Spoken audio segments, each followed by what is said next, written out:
Je me suis dit, oh shit, qu'est-ce qui se passe?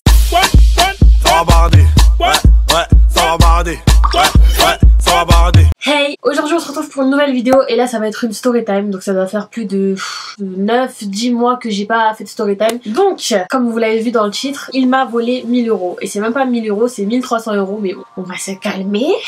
Alors déjà l'histoire elle est récente, elle date de juin dernier. Du coup c'était pendant le ramadan. Et là un beau soir vers 3 h du matin je reçois un message. Mais de toute façon pendant le ramadan vous savez on dort à 5 h du matin etc. Du coup voilà j'étais réveillée. Je reçois un message d'une personne que je connais de vue, enfin que je connais quand même et à qui on va dire je peux faire confiance, vous voyez, genre vous voyez le genre de personnes que vous connaissez et même si vous passez pas énormément de temps ensemble vous savez que c'est des personnes qui vous feront pas du mal ou quoi.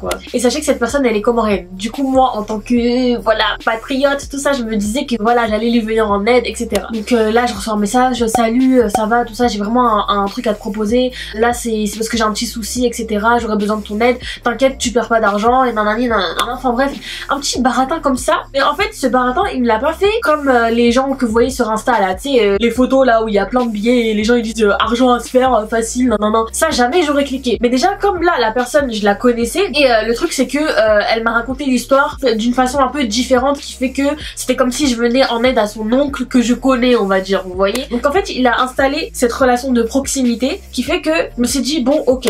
Et du coup le truc c'était que il devait me donner un chèque que je devais encaisser et je devais garder une partie en gros pour me remercier d'avoir gardé une partie. Après je lui ai demandé combien j'allais gagner environ et là il m'a dit ouais cette fois-ci c'est pas beaucoup mais c'est juste pour tester et après ça montera à 1000, 2000 et tout. Et moi ce que je me disais ah trop bien tout ça, je vais avoir de l'argent comme ça je vais faire plaisir à ma mère et mon argent de YouTube je le garde pour moi et pour mes projets. Alors je sais même pas pourquoi je pensais ça mais bref. Bon le gars on va l'appeler l'arnaqueur, ça va être simple.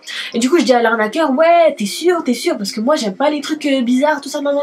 Il me dit non t'inquiète c'est complètement légal de toute façon voilà t'as rien à perdre tout ça. Et il m'a dit quoi de toute façon je te jure sur mon ramadan que c'est vrai. Et moi comme je suis bête en fait c'est pas que je suis bête mais de toute façon moi en général ce qu'on m'a toujours reproché c'était d'être trop gentil. En fait moi j'ai vraiment voulu l'aider en fait. Je perds rien et puis voilà. Mais le truc c'est que je l'ai pas dit à ma mère parce que je sais pas, je me suis dit peut-être qu'elle allait se dire que c'est bizarre ou quoi. Alors qu'au contraire j'aurais dû lui dire comme ça elle m'aurait stoppé dans mon délire.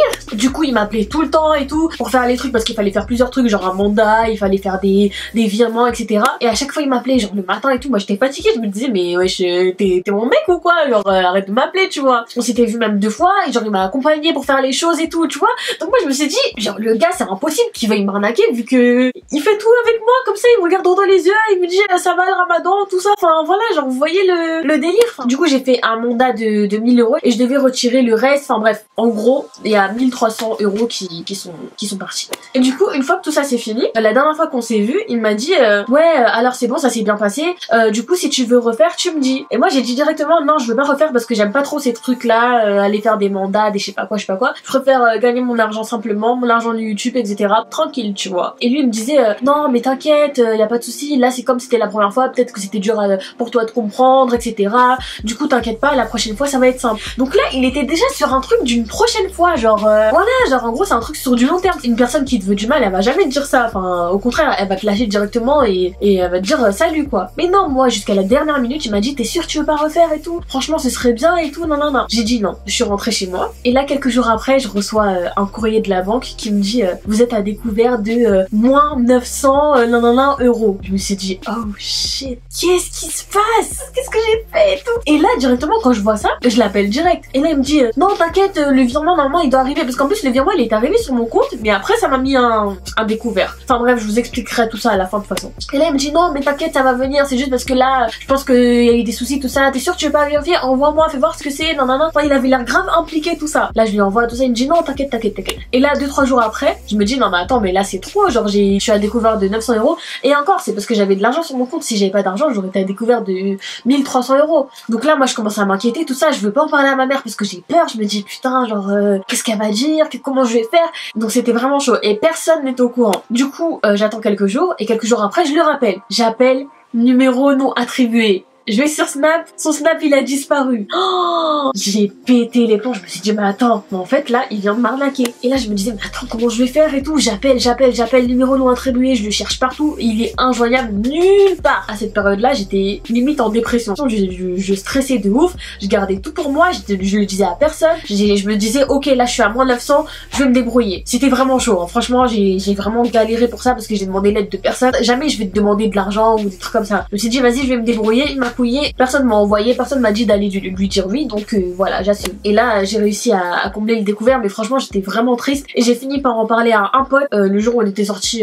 manger ou quoi. Il m'en a parlé, il m'a dit ah ouais mais ça c'est chaud, mais t'es sérieuse là, ça c'est un truc qui est grave connu et tout, les arnaques sur Insta tout ça. Mais moi je savais, enfin je connais ce genre d'arnaque, mais juste que là comme c'est une personne que je connaissais, je me disais que c'est impossible, vu que voilà, non seulement c'est un Comorien, on se connaît, on se voyait à des Maoulides. Pour ceux qui savent pas ce que c'est des Maoulides, c'est des événements où tu pries et tout, enfin voilà, je me disais comment quelqu'un comme ça peut me faire une crasse quoi. Mais attendez, hein, c'est pas fini, hein, il y a encore une suite là. Et là la suite c'est que quelques mois après, j'étais avec ma mère, on parlait, je sais plus de quoi on parlait, et je sais pas, genre moi j'aime pas ne pas dire les choses, du coup je sais pas comment je l'ai sorti. En fait elle m'a posé des questions et j'ai répondu jusqu'à que je lui dise tout en fait. Genre ma mère elle était choquée, elle s'est dit mais t'es sérieuse? Déjà elle m'a dit 10 000 fois que j'étais bête. Bon j'avoue que sur le coup j'aurais pu faire plus attention tout ça, mais sur le moment je me disais pas que quelqu'un me voulait du mal, enfin voilà. Et là elle me disait mais franchement comment tu peux être aussi naïf, faut pouvoir faire confiance aux gens tout ça. Et alors c'est qui lui tout ça, c'est parce que tu connais que non. Et là il y a une semaine, hein, là je vous parle là, il y a une semaine ma mère elle l'a dit à mon père. Elle lui a dit au téléphone, je sais pas de quoi il parlait mais je pense que c'est sorti comme ça. Là mon père il était choqué, il s'est dit quoi,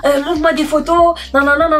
Et moi je me disais mais putain mais comment je vais trouver une photo de lui tout ça, non. Et je me suis dit que lui comme c'est quelqu'un que je connais depuis longtemps, j'ai dit bah vas-y je vais aller voir sur Twitter, peut-être qu'il a pas supprimé son compte Twitter vu qu'il a dû oublier. Et là je tape son nom sur Twitter, je trouve son nom, il y a plein de photos de lui, il y a grave des photos de lui, donc là c'était mort, genre je me suis dit putain merci heureusement qu'il y a ces photos. Ma mère les a envoyées à mon père. 2 jours après il y a un pote à mon père qui dit mais lui je le connais, c'est le fils de nanana. Vous savez de toute façon les Comores c'est trop petit, les Comoriens on se connaît tous, donc c'est pour ça que je me disais mais le mec il peut pas m'arnaquer, on se connaît tous, genre demain je vais connaître toute sa famille, donc ça sert à quoi qu'il me cache des choses ou qu'il se cache. Quelques jours après ma mère elle est au téléphone, elle me dit oui là je suis au téléphone avec la mère de l'arnaqueur. Je me dis waouh le monde il est vraiment petit. Et là la mère de l'arnaqueur elle est en mode non c'est pas possible, comment mon fils il peut faire ça, non c'est pas lui, non. Elle lui dit oui c'est toi.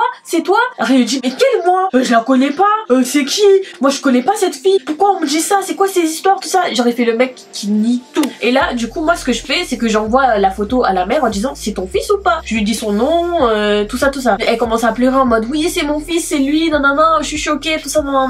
Et du coup même avec ça elle me croyait pas. Après d'un côté je comprends vu que c'est une mère, vous voyez, enfin même si demain ton fils il est meurtrier tu voudras toujours le défendre. Donc sur le coup moi je lui en voulais pas trop. Et à un moment elle me dit tiens Shayla parle à mon fils. Je dis allô, il dit allô, oui vous êtes qui, je vous connais pas, non. Je dis mais arrête de faire semblant en fait, là t'es grillé et ça sert à rien de faire semblant, maintenant tu sais très bien que c'est comme ça, assume. Et là il repasse le téléphone et là il commence à marmonner dans sa barbe en mode ouais et si on apprend que c'est pas moi je vais faire quoi, je vais la frapper.